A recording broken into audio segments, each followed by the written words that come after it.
Buenos días, empezamos esta sesión de seminario. Hoy nos acompaña el doctor Julio Tellez, que es investigador titular en el Instituto de Investigaciones Jurídicas de la UNAM. Julio es una de las personas de referencia desde hace muchos años, cuando había todavía muy poca gente que se dedicaba a estas cosas, en informática jurídica, en transparencia, en cibertransparencia, en derecho de las telecomunicaciones, es decir, toda una serie de ámbitos vinculados a las nuevas tecnologías que normalmente no hemos abordado acá digamos, con un énfasis demasiado grande, pero que también se entrecruza con aspectos en los que sí hemos puesto alguna atención adicional y este es la ocasión también del seminario de hoy, que lleva por título Cibertransparencia y rendición de cuentas en el combate a la corrupción.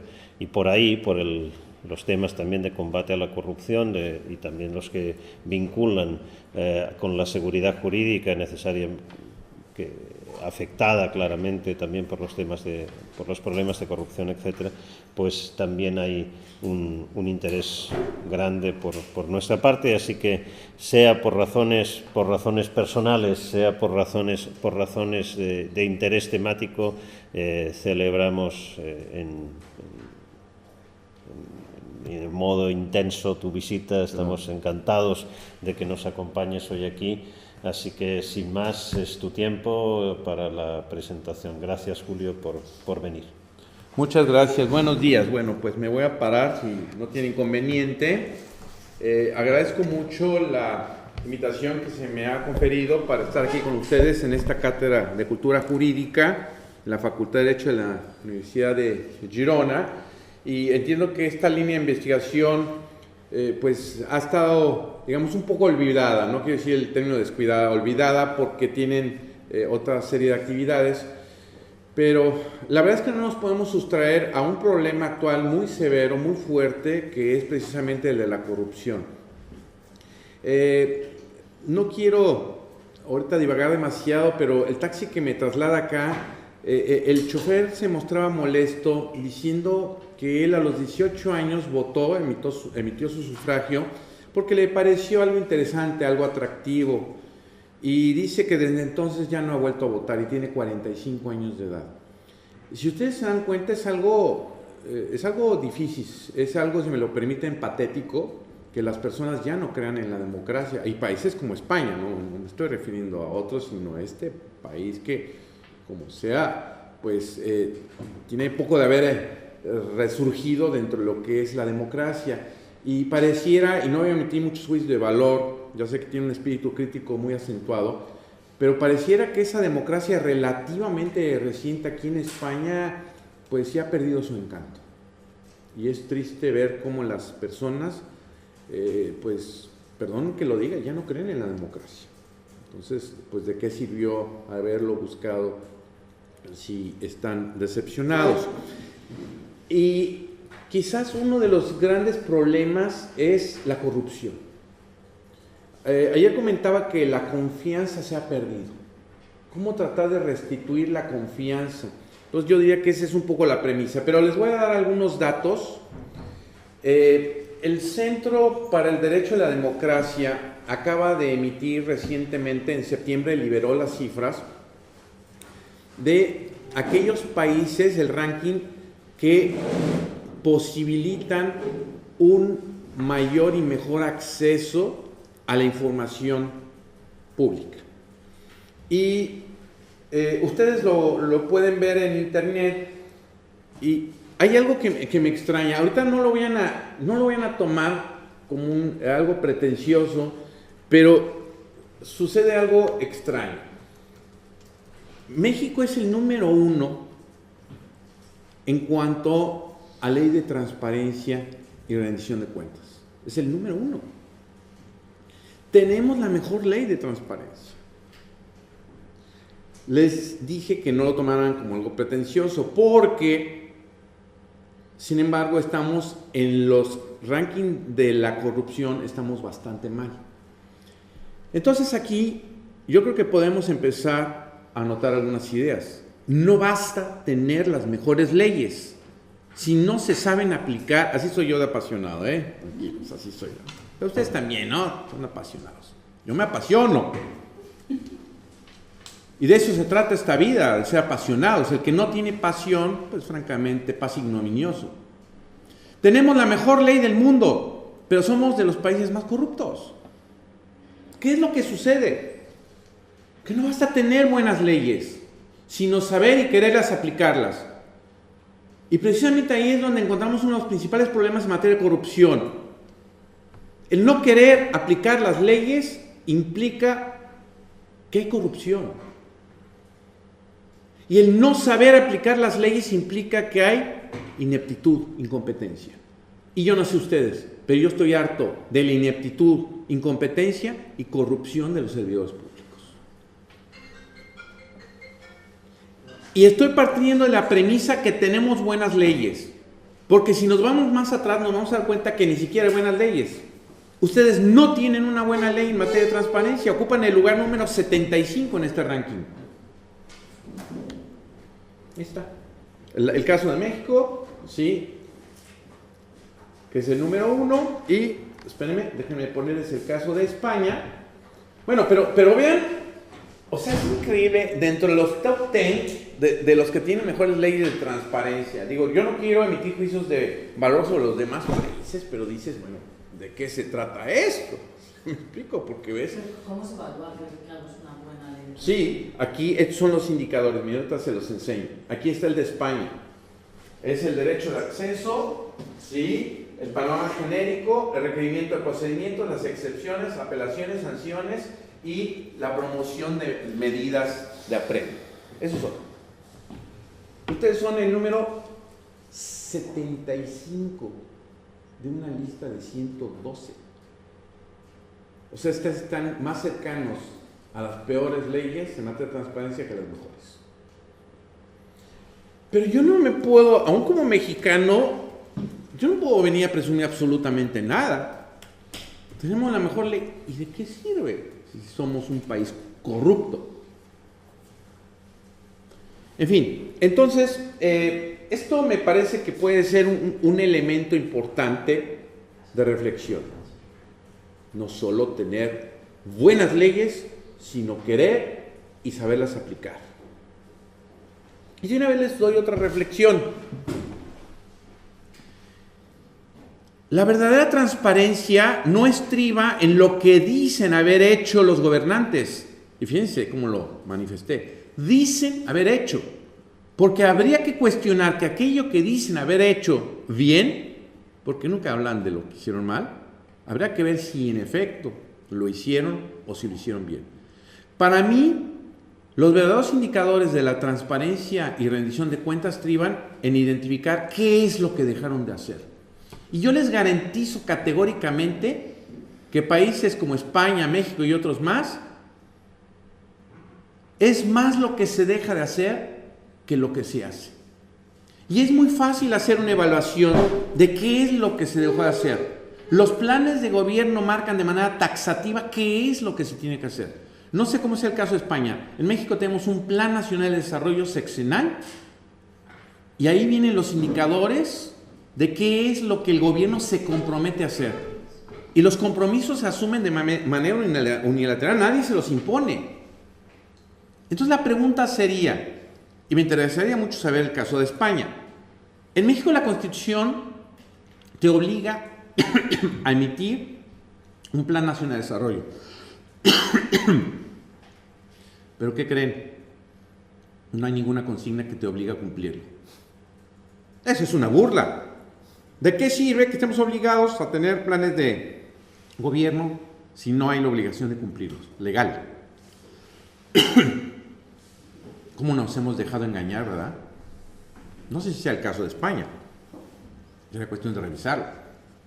El caso de México es un engaño. Y yo no me he cansado de decir que hay que introducir consignas en la Constitución que obligan al cumplimiento. Y que aquellos que dejen de cumplirlo nos vayamos de arriba para abajo, porque en México se empieza de abajo para arriba y difícilmente llegan hasta los de arriba. Metes a la cárcel los de abajo suficientes como para que se diga ya esto fue motivo de sanción. No, hay que empezar desde arriba. Entonces, esa es otra cuestión que me parece que es importante tomarla en consideración. Bueno, pues ahí está. ¿Qué creen? El puntaje máximo que se puede obtener es de 150, tenemos 136. Bueno. En la teoría estamos muy bien. Nuestra Constitución, el artículo 6, nos marca: toda persona tiene derecho al libre acceso a la información plural y oportuna, así como a buscar, recibir y difundir información e ideas de toda índole por cualquier medio de expresión. Así es nuestra Constitución. Cualquier idea, qué hermoso, con razón están en el número 1. Sí. Aquí en este sentido, ¿sí?, es importante decirles que en esta reforma constitucional reciente en nuestro país, con nuestra nueva ley, se incluyeron nuevos sujetos obligados. Y la verdad es que yo estoy contento con los sujetos obligados que se incluyeron en la lista. ¿Saben a quiénes? A los sindicatos y a los partidos políticos. No los teníamos incluidos. Ahora están igualmente obligados que cualquier entidad pública. También los fideicomisos públicos y, en suma, todo aquel que reciba dinero del erario público está obligado a cumplir con la ley de transparencia. Lo cual suena bien. Ahora el número de sujetos obligados se incrementó sustancialmente en México.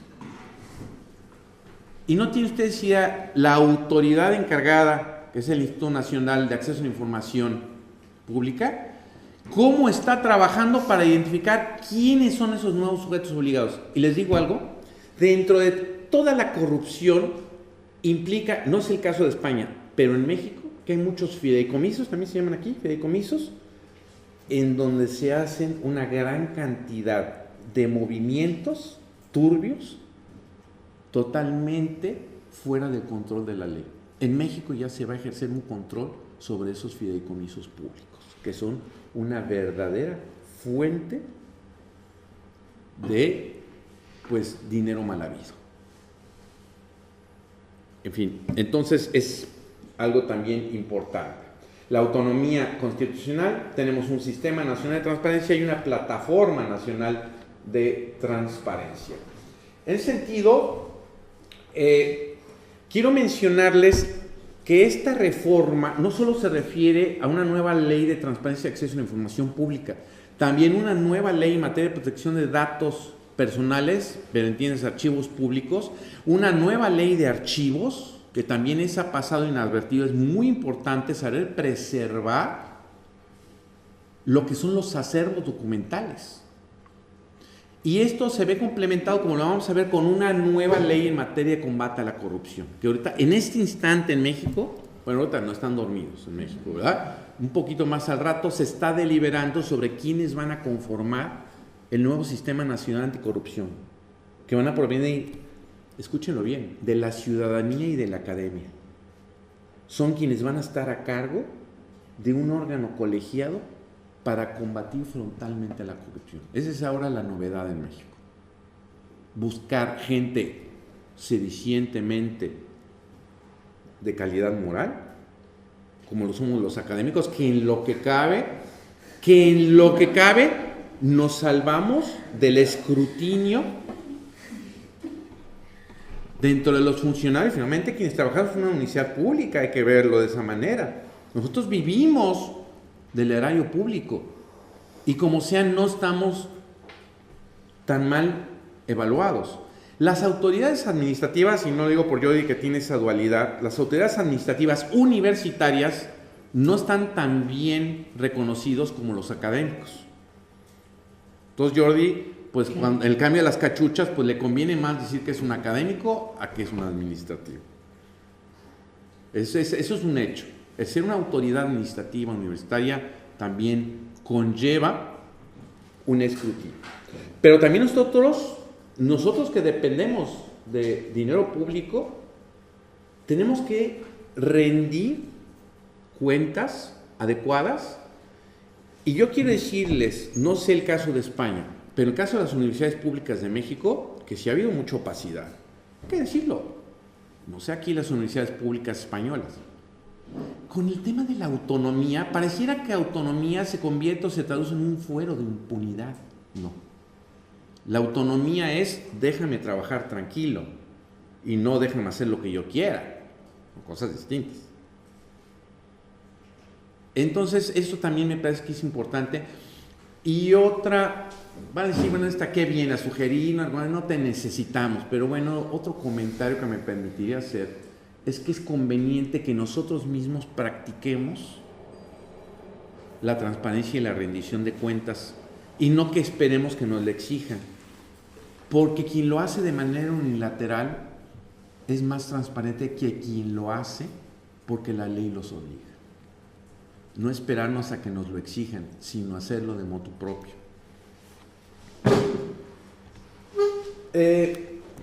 Nuestra nueva ley data del 4 de mayo del 2015 y aquí les trato de explicar algo.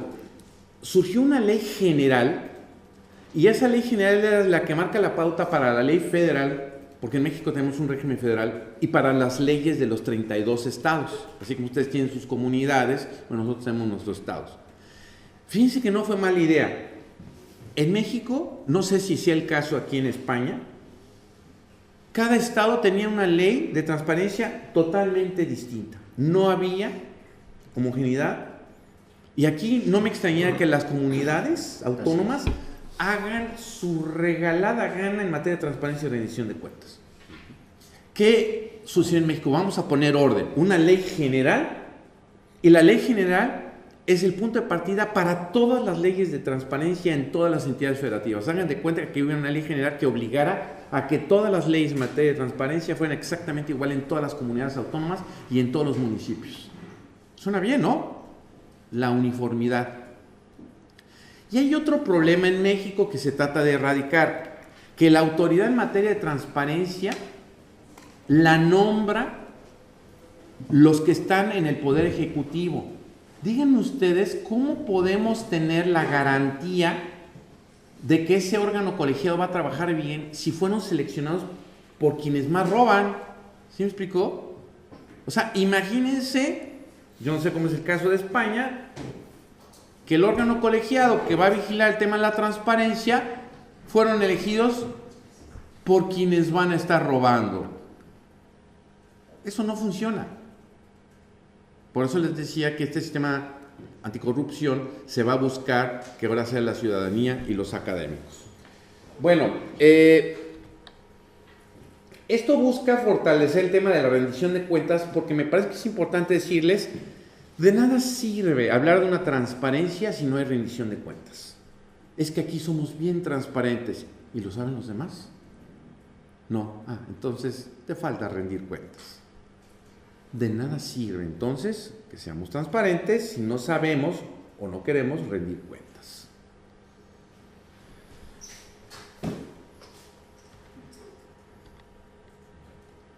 El Sistema Nacional Anticorrupción, que le repito, ahorita se está deliberando en el seno precisamente del Congreso de mi país, en el Senado de la República, busca establecer las bases para políticas públicas integrales. Fíjense qué interesante. En este momento el tema de la corrupción es un tema de política pública prioritaria. Políticas públicas que después tienen que materializarse en leyes. Porque a veces salen leyes que curiosamente no emanan de políticas públicas. Y yo no sé nuevamente el caso de España. En México está de moda, para bien o para mal, estudiar maestrías o doctorados en materia de políticas públicas. Está de moda. Porque las políticas públicas son las pautas que van a dar cabida, entre otras cosas, a las nuevas leyes. Aquí tenemos el tema de la fiscalización y control de recursos, y el caso del gobierno, pues esta fiscalización es muy importante y el control de los recursos. Como me ven, como me escuchan, es como me dirijo a servidores públicos a quienes he tenido la oportunidad de darles cursos sobre este tema. Y les hablo fuerte, porque hay que tener calidad moral para poder venir a hablar de estos temas. Y si no tienes calidad moral, ¿cómo vas a ir a hablarle a estas personas? Y decírselos en su cara y de frente. Y decirles por qué no vale la pena seguir siendo corrupto. Y créanme que cuesta trabajo dirigirse a los servidores públicos después de tanto anquilosamiento, pero si no les haces ver los riesgos, y no me refiero solo a las eventuales sanciones, sino a otro tipo de situaciones, entonces no van a entender que no solo son parte del problema, sino que son un elemento fundamental para la solución. Díganme si alguno de los servidores públicos que ustedes conocen tienen todas estas características, porque aquí es, o las tienes todas, o no eres un buen servidor público. Aquí no es de que tengo 2 o 3, ay, ya soy bueno. No, aquí no. Aquí o se tiene todo, o no tienes nada. Y no tienes nada es calidad moral, porque todo esto se reduce a algo muy importante: calidad moral. Y tristemente vemos que mucho de ello no. Me detengo solo en uno, porque no tengo mucho tiempo, lamentablemente. Si no, aquí me sigue. Estos cursos normalmente los doy de 6 horas. Este tema en 45 minutos, oye, por favor, es un tema tan delicado, tan importante. La lealtad. Yo no sé en el caso de España, pero en México está muy claro. Legalmente, ¿qué debe ser la lealtad? Y sin embargo muchos no la entienden. La lealtad se debe a las instituciones, no a la persona que te colocó en ese puesto. Ese es un error craso. Pensar, es que yo me debo a quien me colocó aquí en este... No, te debes al Estado al cual estás dando tus servicios. Ese también es otro tema, el de la lealtad.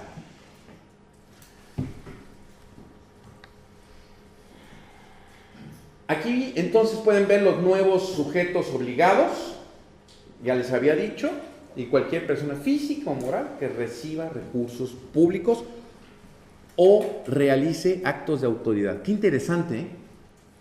Puede haber casos en donde no reciban dinero público, pero ejercen actos de autoridad. El simple hecho de ejercer actos de autoridad, aún sin recibir recursos públicos, automáticamente te coloca en el supuesto de los nuevos profesores.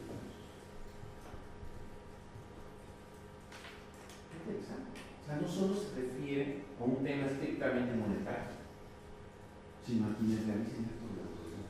Porque con esos actos de autoridad pueden realizar actos de corrupción. ¿Me explico? Y hay entidades que van a existir, que no reciben dinero del erario público, pero sí realizan actos de autoridad.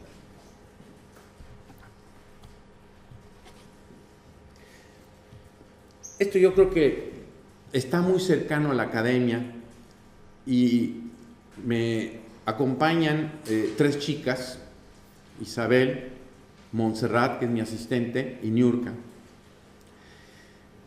Isabel es experta, sí, experta, yo sé lo que es el término, experto en derechos humanos. Y ha trabajado ahí en la Corte Interamericana de Derechos Humanos, etcétera, etcétera. El tema de los derechos humanos.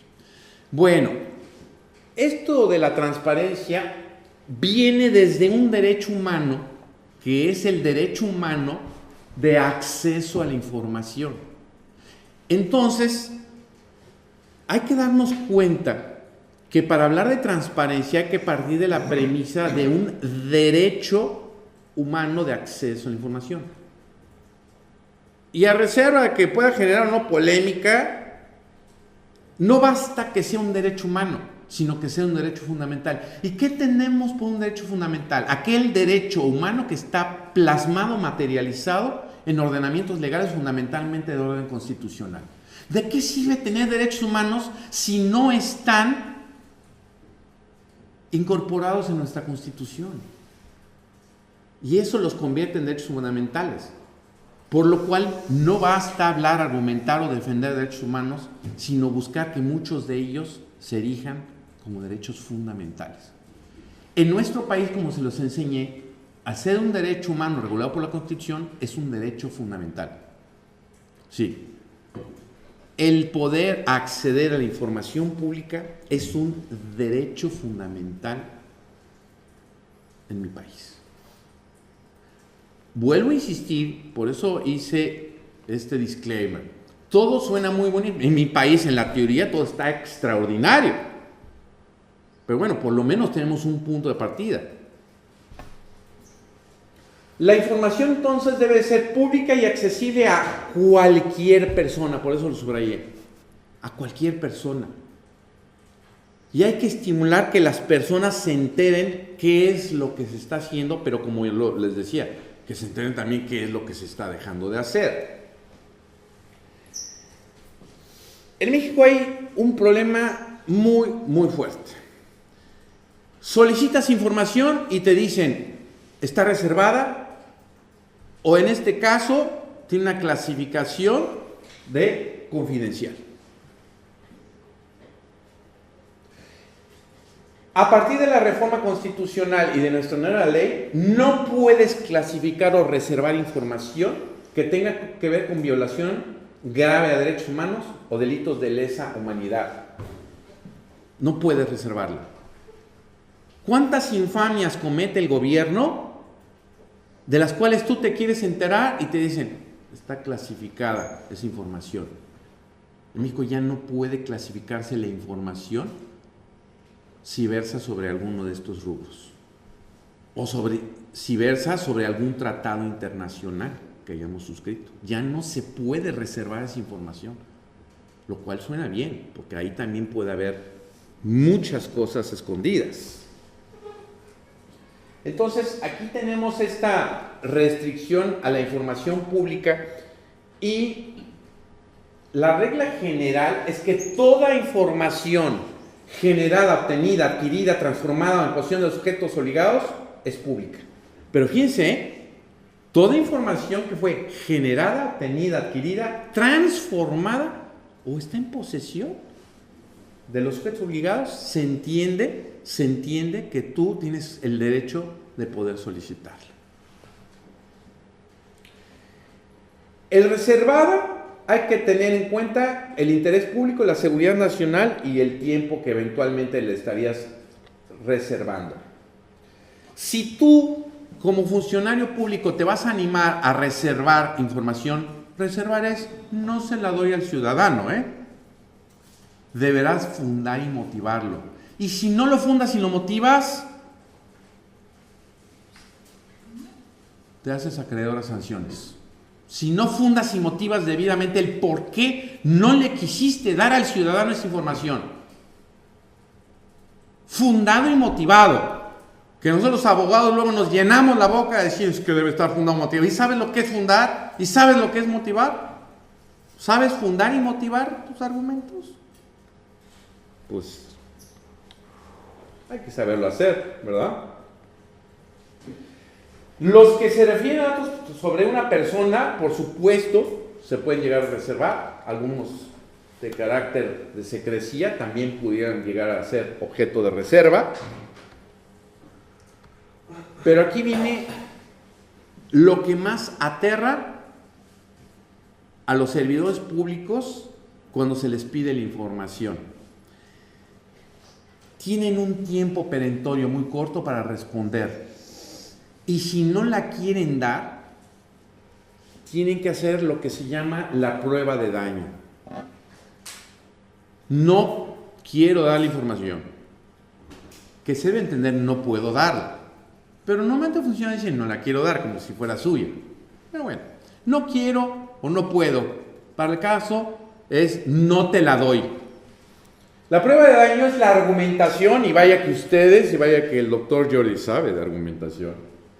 Debe estar fundada y motivada en que los sujetos obligados acrediten que la divulgación de esa información lesiona un interés jurídicamente protegido y que es más el daño que provoca el darla a conocer que el reservarla. Esa es la prueba de daño.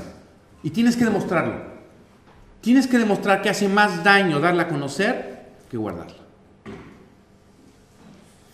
Y vaya que este ejercicio cuesta trabajo, la prueba de daño. Si te equivocas y lo haces mal, eres un sujeto responsable a sanciones. Tienes que saber hacerlo. Para fundar, evidentemente, se pueden incluir los artículos, fracciones, incisos o párrafos o numerales o tratado internacional. Sí, un tratado internacional puede constituir un fundamento para que no entregues una información. Un tratado internacional del cual tu país sea signatario. Y la motivación son las razones o circunstancias especiales que lo llevaron a concluir que el caso particular se ajusta al supuesto previsto por la norma. Esto de la motivación se acerca más al trabajo que hacen ustedes y especialmente el doctor Jordi, Carlos. La motivación. Porque el fundar, algunos ni siquiera saben buscar los artículos, o algunos saben que ponen artículos que hasta ya están derogados y ordenamientos que hasta están abrogados. Pero el motivar es que sepas dar esos argumentos del por qué no puedes entregar. Si se llega a clasificar la información, también puede haber un proceso de desclasificación. Vamos a ver. Si se clasifica por 5 años, ¿ustedes creen que es correcto que se mantenga durante 5 años clasificada cuando que quizás con el transcurso de un año ya se extinguieron los motivos por los cuales se tenía que reservar? Si tú encuentras que ya no existen elementos para que siga estando reservada aún dentro de ese periodo legal, entonces se puede pedir la desclasificación, que esto también tiene lo suyo. Y la desclasificación puede ser que se extinguen las causas, concluye el plazo, la reacción de una autoridad, violaciones graves de derechos humanos o que se considere pertinente. La información reservada. ¿Cuáles son algunos de los principales argumentos para reservar información que comprometa la seguridad nacional, la seguridad pública o la defensa nacional y que cuente con un propósito genuino? Que pueda, fíjense, este es muy interesante, muy subjetivo pero interesante, que si tú entregas esa información puede entorpecer la buena marcha o negociación de tratados o relaciones internacionales. Suena muy subjetivo, pero hay que tener cuidado. No te la puedo dar, porque esta información se está manejando, porque se está ahorita viendo lo del Tratado de Asia-Pacífico. Entonces, la puedes reservar. Esta es muy interesante. Si un Estado lo entrega al gobierno mexicano y le dice, esta información que te estoy entregando es confidencial, automáticamente tú le tienes que dar ese mismo tratamiento a nivel nacional. Es decir, te le entrego, pero es confidencial. Y por tanto tú no la puedes entregar a nadie. Aunque digas, ¿qué? Pues es de otro país. No, así la recibiste. Y por tanto, así la tienes que custodiar o salvaguardar. Excepto que haya violación graves a los derechos humanos. ¿Y qué me dicen de esto? Se puede reservar información que de algún modo se relacione con la política monetaria, cambiaria o sistema financiero o que ponga en riesgo la estabilidad de las instituciones financieras o que incremente el costo de las operaciones financieras. Yo, cuando di este curso, lo di varias veces en el Banco de México, no sé cómo se llama aquí, también Banco de España, el que rige todas las... Yo les decía, tengan cuidado porque se están reservando demasiada información. Y si es cierto que la ley te da la posibilidad de reservar tu información, porque si tú la das a conocer, puede convulsionar los mercados cambiarios financieros, está bien. Pero tampoco puedes reservártela de tal modo que no permita a la ciudadanía saber cuáles son los indicadores económicos. Y aquí me detengo a decirles algo que me pareció importante decir o comentar en este momento. instituciones como el Banco de México, como sería el Banco de España, son instituciones privilegiadas. Ustedes se han puesto a pensar la información privilegiada que manejan en el Banco de España. ¿Y hacia dónde voy? Esta ley te obliga, de algún modo, a que esa información la pongas a disposición de las personas, aún sin que te lo soliciten. Es muy interesante. Y aquí viene, en buena medida, el motivo por el que estoy aquí con ustedes. Las plataformas tecnológicas son herramientas extraordinarias para poder dar a conocer información pública. Y como les dije, no hay que esperar a que te la pidan. Pónsela, dásela, ofrécesela. Y eso debe ser más transparente. Y eso permite ganar confianza.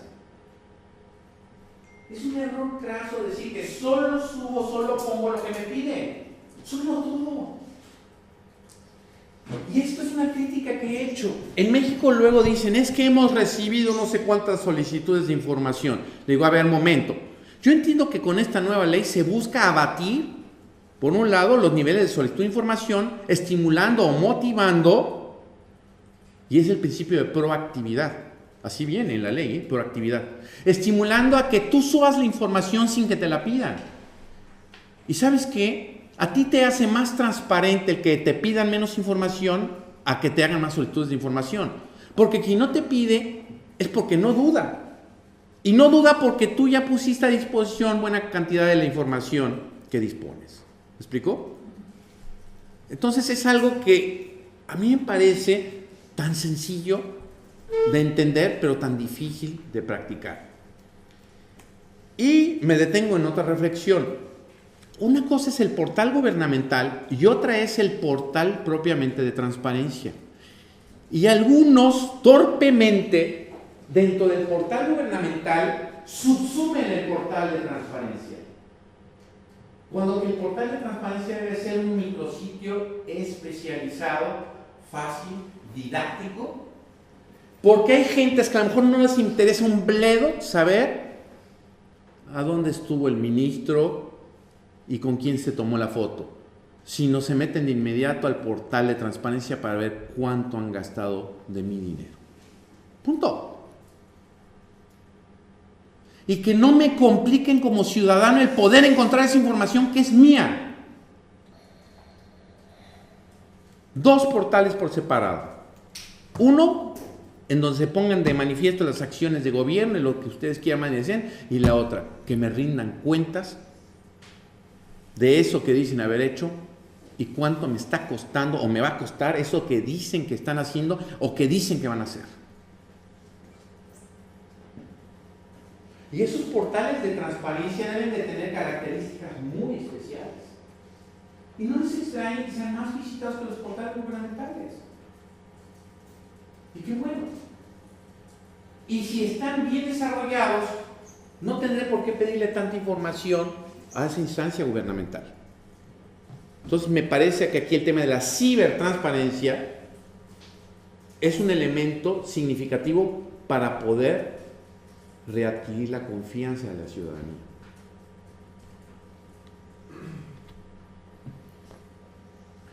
También, si esa información puede poner en riesgo la vida, seguridad o salud de una persona, te la puede reservar. Si puede obstruir la prevención o persecución de delitos. Si contiene opiniones o recomendaciones como proceso deliberativo de los servidores públicos. Esto es interesante. No te puedo dar esta información porque es motivo todavía de una serie de deliberaciones antes de emitir un pronunciamiento oficial. Que puede obstruir los procedimientos de responsabilidad de los servidores públicos. Esto es muy interesante. Si hay un proceso interno en contra de algún servidor público, cualquiera diría, tengo toda la obligación de saber qué es lo que está pasando. No, espérame. Se la doy a conocer, voy a obstaculizar esa investigación. ¿Se me explicó? Entonces, no se puede dar porque es motivo en este momento de una auditoría vis a vis servidores públicos que presuntamente cometieron actos ilícitos. Que también puede ser un subterfugio para reservar tu información. No te la puedo dar porque es motivo de una investigación. Pues sí, pero ahora demuéstramelo que es motivo de una investigación. no me des la información, pero sí al menos dame la denuncia de que en ese momento se está afincando responsabilidad en un servidor público, porque si no, entonces me estás engañando. Que afecten los derechos del debido proceso, que a ustedes les encanta, ¿verdad?, ese tema, que afecte los derechos del debido proceso. Que vulnere la conducción de los expedientes judiciales, que se encuentre contenido de averiguaciones previas, etc.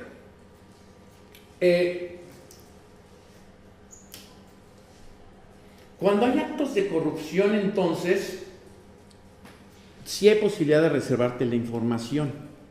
Pero aquí, atención, y lo voy a volver a decir después, no crean que porque se me olvidó y lo vuelvo a decir, sino deliberadamente. Una cosa es que te reserves la información porque es motivo de una investigación en el seno interno de ese órgano de gobierno, y otra es que tú como funcionario público, no, a sabiendas de que uno de tus compañeros, de tu jefe, está cometiendo actos de corrupción, no lo des a conocer. Ahí tienes la obligación de darlo a conocer, sin que te lo pidan. Si no, tú te conviertes en corresponsable. Aquí viene la famosa acción u omisión. Entonces estás obligado. Esto, cuando se los decía a los servidores públicos, se volteaban a ver y cuchicheaban. Como que decían, oye, es que es un arma de dos filos. O sea, por un lado, por fin voy a poder denunciar a esos tipos corruptos, pero por el otro, decir, oye, es que si los denuncio, ¿qué va a ser de mí? Y de mi plaza. Entonces había mucho cuchicheo. Y yo lo interpretaba. ¿Y saben qué? La interpretación es que era más el miedo de denunciar a quienes cometen actos de corrupción en el propio seno. ¿Quién mejor que los que están alrededor de esa persona? Pero hay más miedo de denunciarlos. Pero yo les hice ver que si no vencen ese miedo, no van a tener calidad moral para dirigirse ni siquiera a sus hijos. Y rescaté esa figura del derecho humano del buen padre familia. Bonito, ¿no? Bueno, ahorita también tenía un kit de la buena madre familia, pero no decía, está bien, tranquilo. Es que los romanos no le daban mucha cabida al buen padre de familia y a la buena madre de familia. Y está bien, ¿no? ¿Qué calidad moral vas a tener para dirigirte a tus hijos? Y ya si ni siquiera eso te preocupa, pues ¿sabes qué? Me parece que eres un caso perdido. La información de actos en materia de corrupción es uso o aprovechamiento indebido o excesivo de las facultades, funciones y competencias en beneficio propio o de un tercero. Ojo, actos de corrupción no solo es que tú te beneficies, sino que estás posibilitando que otros se beneficien. Oye, pero yo no recibí ningún beneficio de eso, fue lo... Ay, ¿qué, Miguelito? ¿Sí? ¿Pues tú no eres un corrupto? Y que el servidor público que reciba y ejerza recursos públicos realice actos de autoridad, como se los había explicado. También en materia electoral, aquí los partidos políticos reciben dinero del erario público. Bueno, pues qué buen tema. Recuerdo que ya en México me tocó darles un partido político al PRI, al Partido Revolucionario Institucional. Y les dije, ya no sean corruptos. Por eso ya la gente no cree en ustedes. Y nadie me refutó. Y por eso es que ahora están eligiendo a candidatos ciudadanos. Y si no hacen bien las cosas, están predestinados a desaparecer. Y punto. Nadie me cuestionó, Y les dije, ¿qué creen? Ahora sí se les va a fiscalizar todo el dinero que reciben. Porque resulta que solo se les fiscaliza en periodos de campaña. Como si solo recibieran dinero para las campañas. No. Reciben dinero en todo momento. Si no, entonces, ¿cómo mantienen las oficinas, los salarios, los vehículos, etcétera? Todo el dinero que recibas, lo vas a rendir cuentas. Y estos partidos políticos, no es el caso de aquí de España, hacían bueno, verdaderamente, a veces yo pienso que son semilleros o escuelas de corrupción, ¿no? ¿No les parece? Si tú quieres aprender a ser corrupto, ¿dónde estudiarías ser corrupto? Así como buscas siempre la mejor universidad para estudiar el mejor máster o doctorado, ¿dónde estudiar para ser un partido político? No busques. Es la crema innata. Son lo más corrupto que se puedan imaginar. Tanto que han hecho de la corrupción un verdadero arte.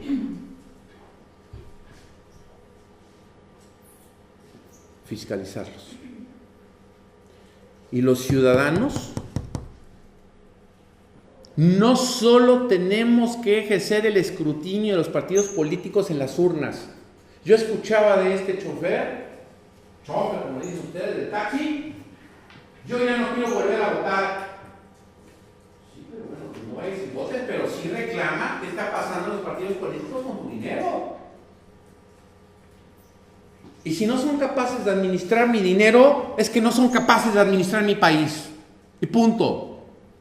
Y si eso tiene que ser motivo de pérdida del registro como partido político, que lo sea. Es uno de los lugares en donde primariamente yo empezaría. ¿O no?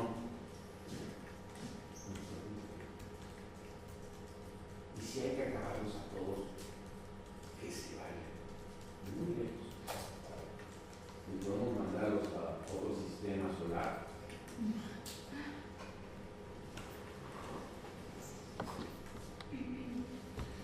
¿Cuáles son los requisitos para solicitar información? Soy ciudadano, quiero pedir información. ¿Qué creen que aquí hay una diferencia con la ley española? Increíblemente. Y ya me voy a apresurar para terminar, pero este punto es bien interesante. ¿Qué creen que en México no estás obligado a poner tu nombre? Puedes poner, a ver, ¿quién les gustaría? ¿Quién les gustaría ser? ¿Un artista? ¿Bob Dylan? ¡Bob Dylan! El nombre de literatura. En México, si pones que estás solicitando información y en donde dice el nombre de quien solicita pones Bob Dylan, te tienen que atender. Y si pones Cantinflas, te tienen que atender. Y si pones Rocío, te tienen que atender. No importa. No estás obligado a poner tu nombre. Y aquí en España sí. Es interesante y cuestionable. Pero en México se busca preservar la identidad del solicitante. Vuelvo a insistir, puede ser muy cuestionado, pero así está plasmado. El domicilio, pues sí, obligatorio, pues no, ¿cómo te notifico? Descripción, obligatorio. Cualquier otro dato es opcional. Es decir, el cualquier otro dato es para que le des más elementos para que encuentren tu información. Y la modalidad en que quieres es obligatorio. Tú puedes pedir, fíjate, tú puedes pedir que te la den en un disco. Pero el disco lo tienes que pagar. Porque muchos piensan, en México muchos piensan que como si que es gratuito, que te tienen que dar el disco también. No, yo te doy información, pero el disco que va a contener la información tiene un costo y lo tienes que pagar. ¿Y qué creen? ¿Qué creen que en México, hasta quienes venden esos discos con información, lo venden a un precio desorbitado y hasta hacen corrupción de la transparencia? Son felices, sí, porque gracias a las leyes de transparencia han hecho un verdadero negocio. Y hagan de cuenta que lo que costaría €1 de impresión, pues lo vendes en 20 euros. Lo que sería un disco de medio euro, sí, lo vendes en 5 euros. ¡Viva la transparencia! Son felices. O sea, a esos niveles llega de que incluso en aras de la transparencia me vuelvo más corrupto. Qué ingenio, ¿verdad? Es un ingenio que a veces deja mucho que desear. Y lo puedes recibir en forma verbal, en copias simples o a través de medios electrónicos. Aunque ahora en México va a haber una plataforma para evitar que te lo tengan que estar dando en discos sin prestar. Una plataforma, te metes, y no solo tú. Porque si a ti te interesó, ¿por qué no pensar que al otro también le va a interesar? Entonces la ponen ya de manera pública. Lo cual me parece bien. La Plataforma Nacional de Transparencia lo que va a buscar es que lo que solicita la ciudadanía lo va a poner en el portal, pensando que los demás están interesados. Pero ¿qué creen que sucede en nuestro país? ¿Quiénes creen que son los que solicitan más información? Los periodistas, porque de eso viven, de la nota, y de repente no hay nota, y entonces pues vas y solicitas información y lo pones como nota, muchas veces de primera plana, y de 8 columnas. ¿Y quiénes son los segundos que más piden información? Los estudiantes, aquellos que tú como profesor les pediste un trabajo y van y lo solicitan a la autoridad. De otra manera no lo pedirían. Pero alguien que de modo propio quiera saber o conocer más sobre lo que sucede es mínimo, es mínimo. Yo les diría que de 10 solicitudes en México, prácticamente solo 1 o 2 son de personas que realmente están interesados de modo propio en una situación. Ahora, aquí el tema es que muchas veces te preocupa a ti en lo particular. Y aquí se busca que este derecho, que esta ley y que esta transparencia sea de interés a la colectividad. Los plazos. Si yo recibo un escrito de solicitud de información, ¿sí?, tengo 20 días hábiles para responderle al ciudadano. 20 días hábiles. Antes eran 30, ahora quedó en 20. Tengo 3 días para declararme no competente o incompetente. Bueno, yo creo que necesitas 3 días, ¿no? O sea, porque para declararte incompetente basta con ver la actitud que tienes. Pues sí, se ve que eres un incompetente. Pero entiéndese por incompetente aquel que no tiene competencia o facultades para poder entregar la información. Dispones hasta de 3 días. Qué extraño, ¿no? O sea, la lees y te tomas 3 días. ¿Seré competente o no? O sea, ¿cómo sabes de tus funciones? Se ve que eres un letrado en estos temas. Y aquí me detengo en otra cuestión que no quiero olvidar. Esto que parecía una mala broma de mi parte es algo terrible y es algo patético. ¿Ustedes creen que los servidores públicos realmente saben cuáles son sus funciones legalmente? ¿Cuántos de los servidores, incluso ustedes, saben cuáles son sus obligaciones? ¿Las saben por entero? Difícilmente las sabemos. A pesar de que existe un manual o catálogo de funciones, no lo leemos. Son como las políticas de privacidad de Uber o las de Facebook o las de Twitter. No sabes a qué estás obligado. ¿Y qué crees? En esta ley mexicana, si te piden algo a lo que tú estás obligado, aunque no exista esa información, tú eres sujeto de responsabilidad, porque deberías de tenerla. De acuerdo a tu catálogo, manual de funciones, tú deberías de tener esa información. Interesante. A mí me parece eso muy interesante. El que sepas cuáles son tus obligaciones. ¿Y quién que les diga algo? Yo ahora sí que esto es por estudio de campo, porque les preguntaba, yo aproveché también como buen investigador para preguntarle a las personas que les di el curso. ¿Ustedes saben sus funciones? No. Y entonces, ¿qué es lo que haces y por qué lo haces? Porque mi jefe me lo pide. ¿Y tu jefe sabrá cuáles son las funciones que él tiene y las que puedes detener? Más no,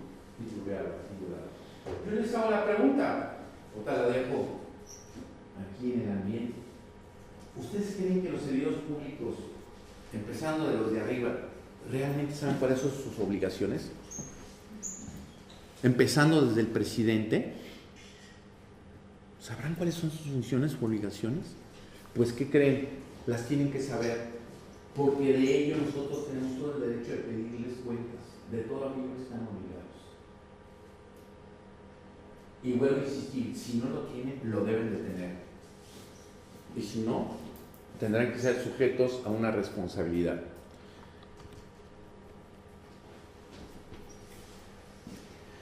No quiero cumplir o no sé cumplir. No te preocupes. Una amonestación pública. ¿Quieren que les adelante esto? La amonestación pública viene más a rato, pero se los adelanto. En el portal de transparencia de esa institución se pone este servidor, este funcionario, ¿sí? incumplió. ¿Les gustaría verse ahí? Así como en la lista de los 10 más buscados del FBI. Los funcionarios más incumplidos de este ministerio. ¿Y ahí se pone? Sí, se pone, claro. Pues comunicación pública. ¿O qué quieren? Que nos lo llevemos a la principal plaza y decían, miren este. No, pues tenemos la tecnología. Y la otra es la multa. ¿Qué me importa que me pongas en el portal? Bueno, todos te multo. Pero ahí es otra cosa que les decía ahí en México. Oigan, pero si los van a multar, que no pague cosa de heredar esa multa. Exacto. Porque este es el bueno, ¿cuánto es de multa? Y lo cargo, ¿verdad?, al presupuesto del organismo. No. Es que salga de tu bolsillo y que te cueste. Para calificar la medida de apremio, y ya estoy terminando, es la gravedad de la falta de sujeto obligado, el daño causado, la duración del cumplimiento de determinación del instituto y la afectación del ejercicio de atribuciones. La condición económica de la infracción y la reincidencia, que también es en este caso del infractor, y la reincidencia. Entonces, ¿qué creen? Que las multas van a ser diferenciadas, a unos les van a cobrar y otros menos. En el Banco de México, por ejemplo, aquí deberían de espantarse, porque les decía el Banco de México, les decía, ustedes van a tener que pagar mucha multa porque tienen maestrías y doctorados en Stanford, entonces, porque hay otras instituciones de gobierno que tienen gente que ni siquiera terminaron la instrucción básica. Entonces, este tema de la condición económica también se presta mucho a pensar en función de qué posición guardas y cuánto tendrías que pagar. Y la reincidencia, que también es algo significativo. Bueno, ahí está, será difundido en los portales de obligación. La multa podrá duplicarse si esto es necesario y podrá, si no está de acuerdo con la multa, pues puedes recurrirla a un tribunal. Oye, me están multando, pero injustamente porque yo realmente soy un funcionario ejemplar. Habrá que demostrarlo, a ver si de verdad lo es. Las causas de sanciones es la falta de respuesta a las solicitudes en los plazos establecidos, actuar con negligencia, dolo o mala fe, incumplir con los plazos de atención. Esta otra está interesante, se las puse en negrillas. Usar, sustraer, divulgar, ocultar, alterar, mutilar, destruir o inutilizar total o parcialmente sin causa legítima, ¿sí?, la información que está a tu cargo. Cualquier uso inadecuado que le des a esa información de la cual tú eres tutorio, también puede ser objeto de una sanción. Tú tienes que cuidar esa información, porque no es tuya, le pertenece a la ciudadanía. O sea, esa es la premisa. Sí, ya vi que ya acabo. Causa de sanciones también, entonces, puede ser el que no documentes el ejercicio de las facultades que tienes, actos para intimidar al solicitante, decir, no me la pidas porque te puede ir mal. Bueno, pues también es motivo de sanción. También desclasificar información si no se tiene, clasificar como reservada una información que no puede ser clasificada como tal. Y termino, es esta y la siguiente, con España, con su ley del 9 de diciembre de 2013, que se llama Transparencia, Acceso a la Información Pública y Buen Gobierno, y que dice en el artículo primero, y esta es mi última, ya es mi última lámina, fíjense, y esto es España, ya si dicen México, pues me importa un bledo. Bueno, por lo menos pongan atención a lo que dice el artículo 1 de la ley española. Tiene por objeto ampliar y reforzar la transparencia de la actividad pública, regular y garantizar el derecho de acceso a la información relativa a aquella actividad y establecer las obligaciones del buen gobierno, que como comentaba ayer con el doctor Jordi, es la gobernanza, que ese es actualmente uno de los temas más importantes que tiene que ver con los temas de transparencia y rendición y de corrupción, la gobernanza. Y que se deben de cumplir por parte de los responsables públicos, así como las consecuencias derivadas de su incumplimiento. Así lo dice el artículo 1 de la ley española, y ustedes dirán qué tanto se cumple o no se cumple de ello. Y por mi parte sería todo, y les agradezco el favor de su atención. Gracias.